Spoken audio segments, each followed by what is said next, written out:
하늘은 아침부터 흐렸다. 회색빛 구름은 땅을 짓누르듯 낮게 깔렸고 바람은 빗물을 실어 나르며 세상을 먹먹하게 만들었다. 그런 날이었다. 사람들이 쉽게 발걸음을 내딛지 않는 공동묘지에서도 더 깊은 침묵이 내려앉던 그런 날. 한 쌍의 부부가 천천히 언덕을 올라오고 있었다. 값비싼 검은 우산과 잘 다려진 외투는 그들이 얼마나 부유한지를 말해주었지만 그들의 표정은 그 어떤 장식으로도 감출 수 없는 그림자를 드리우고 있었다. 남자는 우산을 든 채 무거운 발걸음을 옮겼고 여자는 그의 바로 뒤에서 조용히 따라왔다. 부부는 서로 말을 하지 않았다. 말이 필요 없어서가 아니라 어떤 말도 이날의 무게를 덜어낼 수 없다는 걸 알고 있었기 때문이다. 언덕 정상에 이르자 작은 묘비 하나가 빗속에서 그들을 기다리고 있었다. 묘비의 돌표면에는 빗물이 흐르며 흐릿한 글자를 반짝이게 했다. 사랑하는 아들 유나. 여자는 묘비 앞에 서자마자 무릎을 꿇었다. 손가락 끝이 돌의 표면을 문지르는 동안 그녀의 어깨는 잔잔히 떨렸다. 남자는 그녀를 바라보다가 시선을 피했다. 그는 아직도 이곳에 오면 어디에 시선을 둬야 하는지, 어떻게 숨을 쉬어야 하는지조차 알지 못했다. 그때였다. 여자의 손이 무언가를 느낀 듯 멈췄다. 여보, 이것 좀 봐. 남자가 다가가 시선을 떨구자 묘비 앞에 종이 한 장이 놓여 있는 것이 보였다. 빗물에 젖었지만 글씨는 또렷했다. 모범상. 아이들이 받는 흔한 상장 중 하나였다. 그러나 묘지 위에 놓여 있을 이유는 없었다. 더구나 종이의 모서리는 빗물에 번졌지만 글씨체는 아이가 어설프게 직접 쓴 듯한 느낌이었다. 누가 이런 걸 남자가 말하려는 순간이었다. 바람이 갑자기 방향을 틀었다. 빗방울이 한 번에 쏟아지듯 몰려와 부부의 우산을 강하게 두드렸다. 여자가 종이를 움켜쥐려는 순간 어디선가 흐흑 흐흑 하는 얇은 울음소리가 들렸다. 두 사람은 동시에 뒤를 돌아보았다. 언덕 아래쪽 소나무들 사이 희미한 실루엣이 서 있었다. 작은 아이. 옷은 빗물에 흠뻑 젖어 있고 고개는 축 아래로 떨어져 있었다. 손에는 부모가 방금 본 그것과 똑같은 상장 한 장이 쥐어져 있었다. 여자의 입술이 떨렸다. 유나? 아이의 어깨가 들썩였다. 울음소리가 다시 들렸다. 이번에는 더 가까웠다. 남자는 본능적으로 여자를 막아섰다. 그러나 그의 손 또한 떨리고 있었다. 어린아이의 모습이 너무나 익숙했기 때문이다. 사진 속 그 모습. 사고 나기 전 마지막 생일날 웃고 있던 바로 그 얼굴. 아이의 발걸음이 묵직한 침묵을 가르며 조금씩 다가왔다. 빗물이 아이의 머리카락을 타고 떨어지며 작은 턱을 적셨다. 아이는 고개를 들지 않은 채 조용히 말했다. 이거 드려야 해서요. 작은 손이 앞으로 뻗어졌다. 손끝에서 흔들리는 상장은 빗방울을 맞으며 종이결이 울었다. 못 드리고 가면 혼나요. 그 목소리는 너무나 현실적이었다. 너무나 살아있는 아이의 목소리였다. 그러나 동시에 이곳에서 있을 수 없는 존재의 울림이 담겨 있었다. 여자는 참지 못하고 외쳤다. 유나야, 내가 왜, 어떻게. 그 순간 아이가 고개를 아주 천천히 들었다. 부부는 숨이 멎은 듯 굳어섰다. 아이의 얼굴. 그것은 죽은 아들 유나의 얼굴이었다. 사진 속 그 모습 그대로. 한치의 차이도 없이. 그리고 그 눈은 말할 수 없는 깊은 슬픔을 가지고 있었다. 아이의 목소리가 떨렸다. 제발 받아주세요. 그 말이 끝나자 비는 마치 더 세게 쏟아지기 시작한 듯한 착각을 일으켰다. 세상 전체가 아이의 울음과 함께 흔들리는 것 같았다. 남자는 손이 굳은 듯 움직이지 않았고 여자는 가까스로 일어나 아이에게 다가가려 했다. 하지만 한 걸음 내딛는 순간 발밑이 미끄러지며 쓰러질 뻔했다. 그 사이 아이는 다시 고개를 숙이고 흐느끼기 시작했다. 부부는 지금 무엇을 보고 있는 것인지 알지 못했다. 환영인지, 유령인지, 기억인지. 하지만 분명한 건 하나였다. 아이는 상장을 꼭 쥔 채, 무언가 해결되지 않은 채 이곳에 서 있다는 것. 그리고 그 이유를 지금부터 마주해야 한다는 것. 비가 잠시 잦아든 듯 했지만 여전히 공기에는 물기와 떨림이 가득했다. 부부는 눈앞의 아이를 바라보며 말문을 잃고 서 있었다. 그들의 머릿속은 혼란과 두려움, 그리고 설명할 수 없는 낯익음으로 뒤섞였다. 아이 유나와 똑같은 얼굴을 한 그 존재는 상장을 꼭 쥐고 있었다. 작은 손가락은 떨리고 있었지만 종이를 놓지 않으려는 듯 소나기에 힘이 들어가 있었다. 여자가 조심스레 손을 뻗었다. 유나야, 그거 엄마한테 줄래? 아이의 어깨가 움찔했다. 천천히 고개를 들더니 두 눈이 여자를 향했다. 그 눈동자에는 어린아이가 가진 순수함 대신 무언가 깊이 갇혀 있는 듯한 슬픔과 긴장이 깃들어 있었다. 받아주실 거예요? 아이의 목소리는 떨렸지만 그 속에는 절실함이 있었다. 여자는 당연하다는 듯 고개를 끄덕였다. 하지만 아이는 쉽게 다가오지 않았다. 시선을 아래로 내리고 조용히 말했다. 전에 아무도 안 받아줘서요. 그 말에 부부는 서로를 바라보았다. 이해할 수 없었다. 대체 누구에게, 언제, 어떻게 상장을 전달하려 했다는 말인가? 남자가 입술을 굳게 다물고 조심스럽게 물었다. 그 상장은 누가 준 거냐? 아이의 눈동자가 흔들렸다. 선생님이요, 마지막 날에 주려고 했는데 제가 못 가서. 말끝이 흐려졌다. 그뿐이었다. 더 많은 말을 하고 싶어 하는 듯 했지만 아이는 무언가에 막힌 것처럼 입술을 꼭 다물었다. 대신 두 손을 더 세게 모았다. 상장은 비에 젖어 축축해졌지만 글씨는 여전히 선명했다. 여자는 조심스레 다가갔다. 한 걸음, 또 한 걸음. 아이는 도망치지 않았다. 여자가 손을 뻗자 아이는 상장을 천천히 앞으로 내밀었다. 이거 나 대신 받아주세요. 여자의 손끝이 종이를 스치는 순간 바람이 갑자기 강하게 불었다. 상장이 흔들리며 손에서 빠져나갈 뻔했다. 여자는 황급히 잡았지만 그 순간 왠지 모르는 전율이 팔을 타고 올라왔다. 그리고 그 전율은 곧 기억의 파편으로 바뀌었다. 잠깐, 아주 짧은 순간이었지만 여자는 마치 다른 장면을 본 것처럼 눈을 크게 떴다.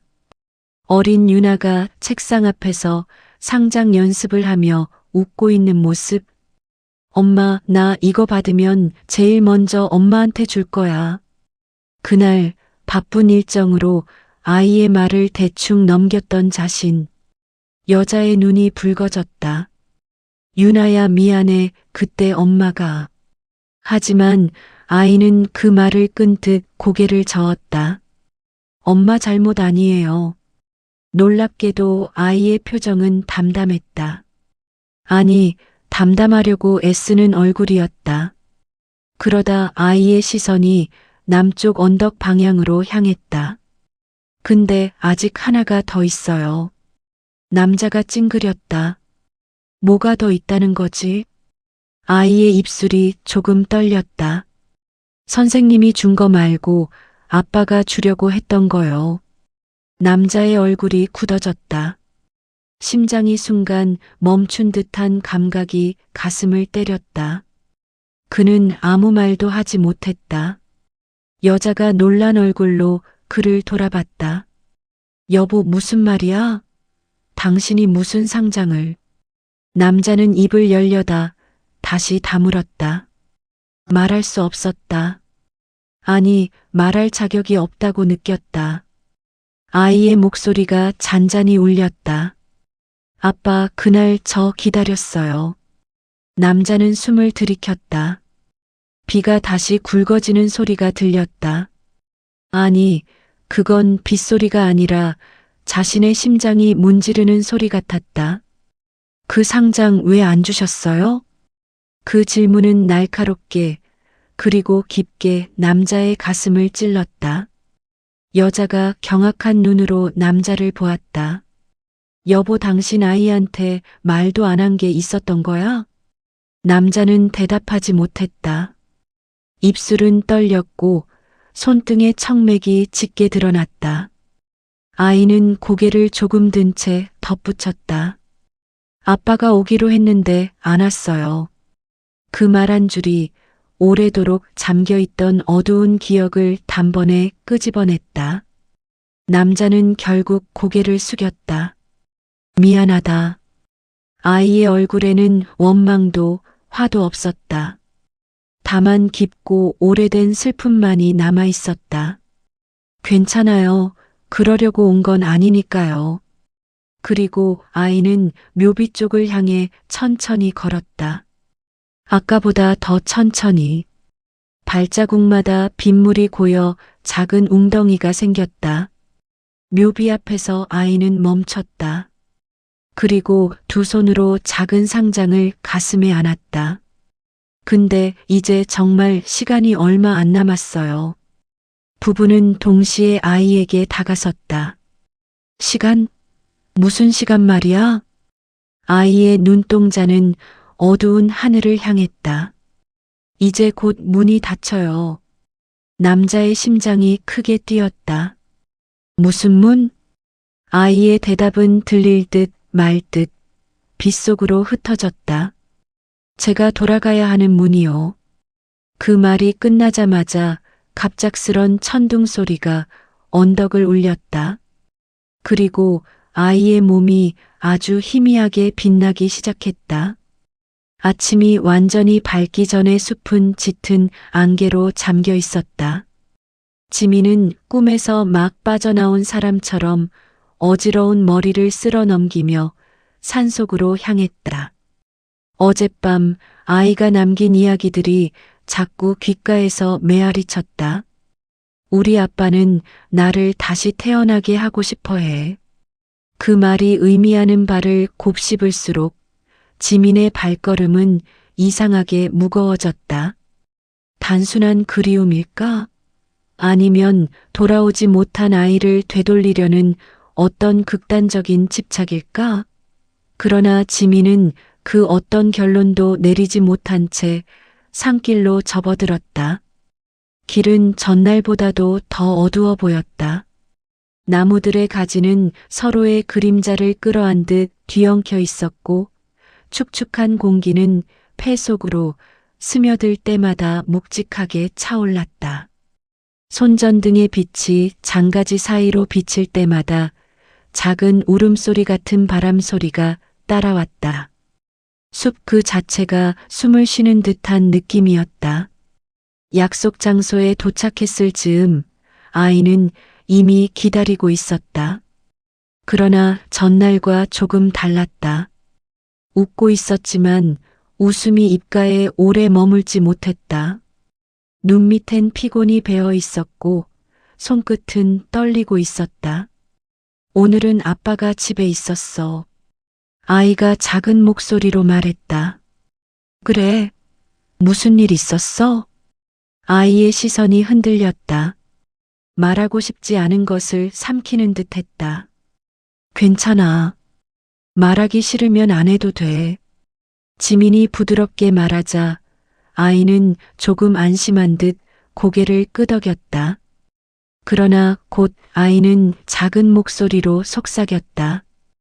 근데 아빠는 내가 죽은 줄 알아. 지민의 손전등이 순간 흔들렸다. 빛이 허공에서 춤처럼 파르르 떨렸다. 죽었다고? 응. 그래서 나도 집에 못 들어가. 나를 보면 아빠가 울 것 같아. 아이의 팔이 조금 떨렸다. 그래서 여기 있는 거야. 여기선 나한테 아무도 울지 않아. 지민은 숨이 멎는 듯 했다. 아이의 말투엔 빈말이 없었다. 오히려 담담했다. 마치 너무 오래 혼자 있어 익숙해진 듯한 목소리였다. 지민은 조심스레 물었다. 그럼 내 무덤이 있다는 그곳은? 아이는 숲길 반대편을 가리켰다. 저쪽 깊은 데에 있어. 아빠가 직접 만들었어. 잠시 정적이 흘렀다. 지민은 걸음을 멈춘 채 아이를 바라봤다. 아이의 얼굴엔 변화가 없었지만 그 무표정이 오히려 더 아프게 다가왔다. 내 무덤을 보여줄 수 있어? 아이의 미간이 살짝 좁혀졌다. 무언가를 망설이는 듯 했다. 아빠가 싫어할지도 몰라. 볼 거야. 지민의 목소리는 단단해졌다. 봐야 할 것 같아. 내가 왜 여기 있게 된 건지 알아야 해. 아이의 눈동자가 흔들리다가 이내 단념한 듯 고개를 끄덕였다. 그럼 따라와. 아이는 숲속으로 더 깊이 들어가기 시작했다. 가지 사이로 스며든 빛은 점점 옅어졌고 가는 길마다 지나온 발자국이 없어 보였다. 마치 이곳은 아이만이 오갈 수 있는 길 같았다. 한참을 걷자 숲의 한복판, 움푹 파인 공터가 나타났다. 그 중앙에는 작은 흙더미 하나가 자리 잡고 있었다. 그 앞엔 나뭇가지로 만든 조잡한 십자가가 꽂혀 있었다. 아이의 무덤. 지민은 말도 못하고 그 자리에서 굳어버렸다. 작고 소박한 흙더미. 하지만 그 이름 없는 무덤은 이상하게도 너무 완성된 형태였다. 누군가 아주 오래전에 만들어두고 간 듯한 느낌. 마치 기다리고 있는 무덤처럼. 이게 내 무덤이야? 아이는 고개를 끄덕였다. 응. 아빠가 여기서 날 다시 찾으려고 했어. 그래서 여기까지 데려왔을 거야. 지민은 입술을 꾹 깨물었다. 근데 넌 살아있잖아. 이렇게 말하고 있고, 이렇게 나랑 같이 있고. 아이의 대답은 단순했다. 나도 잘 몰라. 아이는 십자가 앞에 조용히 앉았다. 바람이 불자 아이의 머리카락이 조금 흔들렸다. 그 모습은 너무 자연스러워서, 너무 살아있는 존재 같아서 지민은 정말로 이 아이가 죽은 적이 있다는 사실을 도저히 믿을 수 없었다. 죽었으면 이렇게 걷지도 못하겠지? 이렇게 웃지도 못할 거고. 지민이 낮게 말했다. 아이도 고개를 끄덕였다. 근데 아빠는 내가 여기에 묻혔다고 생각해. 그래서 날 보러 와. 지민은 갑자기 숨이 턱 막혔다. 누가? 우리 아빠. 아이는 무덤을 바라보며 속삭였다. 밤마다 여기 와서 울어. 그 순간 숲 저편에서 바스락하는 소리가 들렸다. 지민은 본능적으로 손전등을 들었다. 아이의 표정이 굳었다. 아빠야. 아이의 말이 끝나기도 전에 숲속 그림자 하나가 천천히 모습을 드러냈다. 그림자는 사람의 형체였고 곧이어 무겁고 거친 숨소리가 안개를 헤집듯 흘러나왔다. 지민은 한 발 뒤로 물러났다. 아이의 아버지였다. 그리고 그는 분명히 누군가를 찾고 있는 눈빛이었다. 지우라? 그 낮고 떨리는 목소리가 숲을 흔들었다. 아이의 몸이 미세하게 굳었다. 지민은 깨달았다. 아버지는 아이를 찾으러 온 것이 아니라 무덤에 누워 있어야 할 아이에게 말을 걸고 있었다. 그는 살아있는 아이를 보지 못했다. 그의 눈은 텅 빈 무덤만을 바라보고 있었다. 정적이 숲을 삼켰다. 아이의 아버지는 무덤 앞에 멈춰서서 마치 그 자리가 세상의 끝인 것처럼 깊게 고개를 떨구었다. 그의 어깨는 떨렸고 손에는 오래 쥐고 있었던 듯 낡은 종이와 작은 인형 하나가 들려 있었다. 지민은 숨을 삼키며 아이와 아버지를 번갈아 보았다. 분명 아버지는 가까이 서 있는 아이를 전혀 보지 못하고 있었다. 아이는 지민의 옆에 서서 마치 투명한 존재처럼 바람만큼 가볍게 머리칼을 흔들며 무덤을 보고 있었다. 아빠. 아이가 조심스레 입을 열었지만 그의 목소리는 바람에도 묻혀 사라져버리는 듯했다. 아버지는 그 부름을 듣지 못했다. 아니, 들을 수 없는 것이었다. 아버지는 무덤 앞에 천천히 무릎을 꿇었다. 인형을 조심스럽게 내려두고 그 위에 낡은 종이를 펼쳤다. 그 종이는 아이가 살아있을 때 그렸던 듯한 크레파스 그림이었다. 서툴고 삐뚤지만 분명 사랑으로 그린 가족의 모습. 아버지가 떨리는 손가락으로 그림을 쓸어내렸다. 지우라, 아빠 왔다. 아이의 어깨가 움찔했다. 지민은 그 모습을 보며 마음 깊은 곳이 무너져 내리는 것을 느꼈다. 아이는 분명 살아있는 것처럼 숨쉬고 있고 눈물을 참는 표정조차 생생하지만 아버지의 세계에서는 존재하지 않는 것이었다. 지민이 아이에게 조용히 물었다. 너 내 아빠가 널 못 보는 거 알고 있었어? 아이는 한참 동안 대답하지 못했다. 천천히 고개를 끄덕일 때 작은 눈물이 뺨을 타고 내려갔다. 가끔은 나도 내가 없는 건가 싶어. 지민의 가슴이 먹먹해졌다. 근데 너는 있어. 이렇게 나랑 말하고 있고 같이 걷고 있고. 아빠는 몰라. 아이는 무덤을 보며 말했다. 아빠는 내가 여기에 있다고 생각해. 죽었다고 믿으면 더는 아프지 않을 거라고 생각한 것 같아. 지민은 고개를 젓고 싶었지만 아이의 얼굴을 보자 아무 말도 할 수 없었다. 숲에는 낮은 바람이 스며들었다. 그 바람에 아이의 아버지가 작게 흐느끼는 소리가 실려왔다. 지우라, 아빠가 더 잘해줄게. 미안해. 미안하다. 아이의 눈이 아버지를 향했다. 아버지는 보지 못하지만 아이는 그를 또렷하게 보고 있었다. 아빠는 나 때문에 울어. 아이는 지민에게 말끝을 흐리며 속삭였다. 나는 여기 있는데. 지민은 조심스레 아이의 손을 잡았다.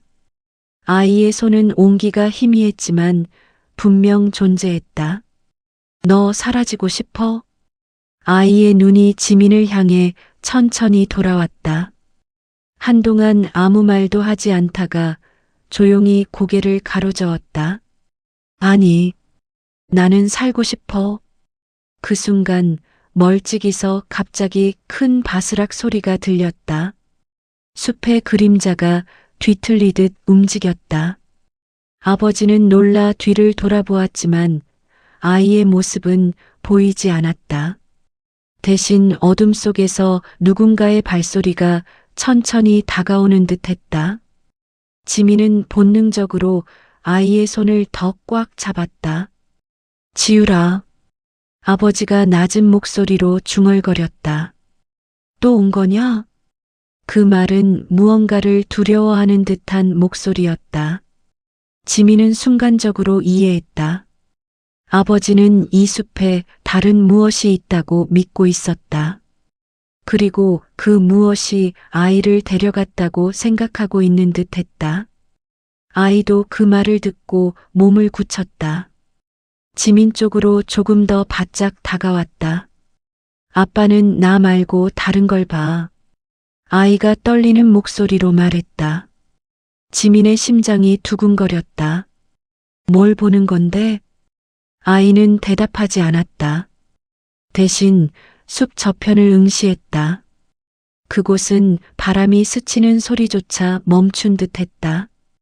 그리고 그 정막 속에서 무덤 뒤편 가장 짙은 어둠 속에서 낮고 흐릿한 울음소리 같은 숨소리가 흘러나왔다. 아버지는 갑자기 외쳤다. 지율아, 가지마. 제발 제발 또 데려가지 마. 아이의 얼굴이 순식간에 창백해졌다. 지민은 그제야 깨달았다. 아버지는 아이를 울부짖으며 찾으러 오는 게 아니었다. 아버지는 지금까지 아이가 아닌 무언가를 두려워하며 이 숲을 찾았던 것이다.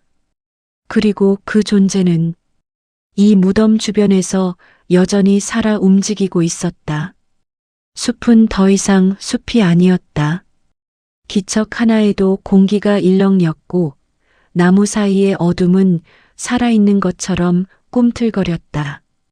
지민은 아이의 손을 쥔 채 뒤편 어둠을 바라보았다.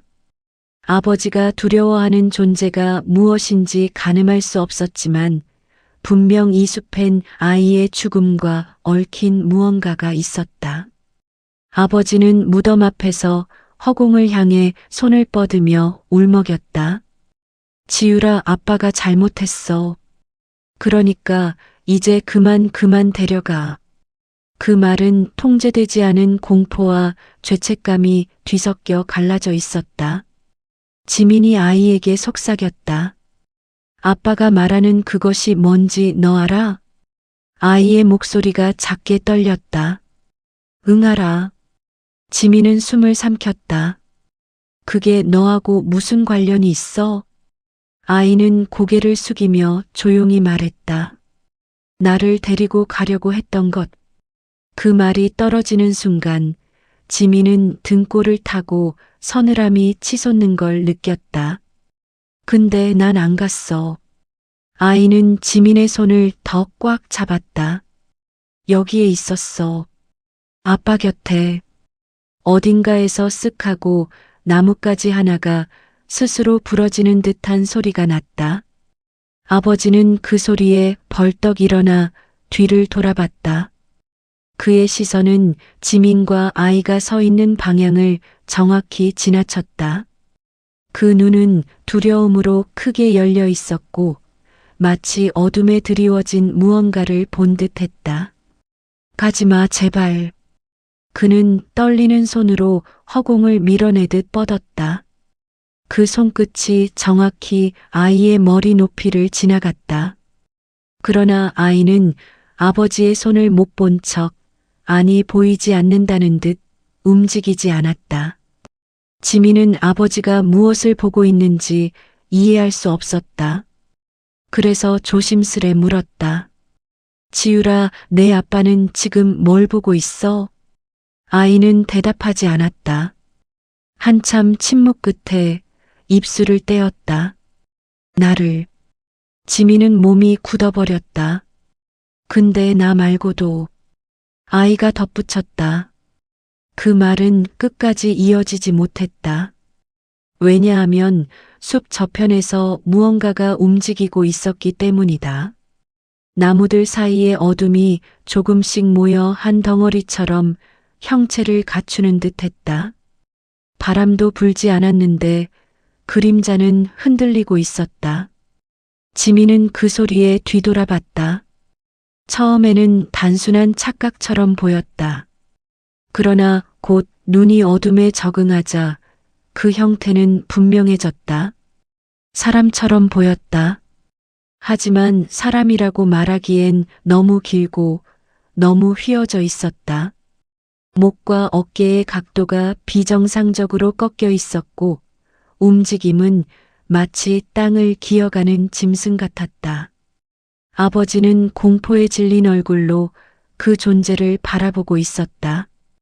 다시 왔구나. 그 목소리는 절망에 가까웠다. 지민은 아이의 어깨를 감싸며 재빨리 뒤로 물러났다. 저게 뭐야? 아이는 눈을 꼭 감은 채 떨리는 목소리로 말했다. 나를 대신하려는 것. 지민은 말뜻을 이해하지 못했다. 대신하려고? 아이는 힘겹게 설명했다. 아빠는 내가 죽었을 때 나를 붙잡으려고 했어. 근데 잡은 건 나 말고 다른 거였어. 지민의 숨이 가빠졌다. 아빠는 그걸 날 되돌릴 무언가라고 착각했어. 근데 그건 내가 아니야. 지민이 다시 어둠을 바라보았다. 그림자는 지민과 아이 쪽으로 한 걸음씩 땅을 기어오듯 다가오고 있었다. 아버지는 떨리는 목소리로 외쳤다. 돌아가. 이 아이는 데려갈 수 없어. 그의 외침은 간절했다. 그러나 그림자는 천천히 고개를 들어 지민과 아이를 바라보았다. 그 입모양이 고통스럽게 벌어졌다. 그리고 아이의 목소리를 흉내내며 말했다. 아빠. 지민과 아버지, 아이 모두 그 순간 숨을 죽였다. 숲속의 공기는 한순간에 얼어붙은 듯 정적이었다. 아이의 진짜 존재와 그림자의 존재가 맞서 있는 순간 지민은 알 수 있었다. 이 숲과 이 무덤은 단순한 죽음의 공간이 아니라 아이의 삶과 죽음, 그리고 부모의 죄책감이 겹쳐 만들어낸 영역이라는 것을. 숲속 공기는 점점 더 무겁게 내려앉았다. 지민은 아이의 손을 꼭 쥔 채 점점 선명해지는 그림자 같은 존재를 바라보았다. 아이의 아버지는 이미 무릎을 꿇고 절망의 눈물을 흘리고 있었다. 그동안 믿어온 세계가 산산조각 난 듯한 순간이었다. 아이의 눈빛이 번쩍였다. 상장에서 나오는 미세한 빛이 숲 전체를 은은하게 물들이자 그림자 같은 존재는 잠시 주춤했다. 낮은 신음소리와 함께 서서히 형태를 잃어갔다. 마치 존재 자체가 빛에 의해 정화되는 듯했다. 아버지는 놀라움과 안도감 속에 아들을 바라봤다. 살아있는 아이를 직접 마주할 수 있다는 사실이 믿기지 않았다. 그는 떨리는 손으로 아들의 얼굴을 쓰다듬었다. 지유라 정말 살아있었구나. 아이의 얼굴에 미소가 번졌다. 그 미소에는 그동안 겪은 슬픔과 외로움, 그리고 여전히 깊은 이해심이 담겨 있었다. 지민은 상장을 바라보며 깨달았다. 단순한 성취의 증서가 아니라 아이와 부모 사이의 미완의 약속, 그리고 남겨진 슬픔과 사랑의 상징이었다. 아이의 손이 상장을 아버지에게 건넸다. 아버지는 떨리는 손으로 상장을 받으며 말했다. 미안하다 그리고 고마워. 눈물이 아버지의 뺨을 타고 흘렀다. 아이도 잠시 눈물을 글썽이며 고개를 끄덕였다. 숲속의 어둠은 서서히 물러갔고 빗방울은 잦아들었다. 아이의 형체는 더 이상 위협적이지 않았고 그림자는 완전히 사라졌다. 숲은 다시 평화로운 공기 속으로 돌아왔다. 지민은 안도의 한숨을 내쉬며 아이와 아버지를 바라보았다. 그리고 모든 경험이 단순한 무덤과 상장의 이야기가 아니라 인간 마음속 깊은 사랑과 죄책감, 그리고 그 안에서 피어난 용서와 치유의 이야기임을 깨달았다. 아이의 상장은 이제 부모에게 남겨진 가장 소중한 증표였다. 그리고 그 증표는 단순한 종이가 아니라 마음과 마음을 이어주는 다리가 되어 더 이상 누구도 혼자가 아님을 알려주었다. 숲을 떠나는 길, 비가 먹고 햇살이 언덕 위를 비추었다.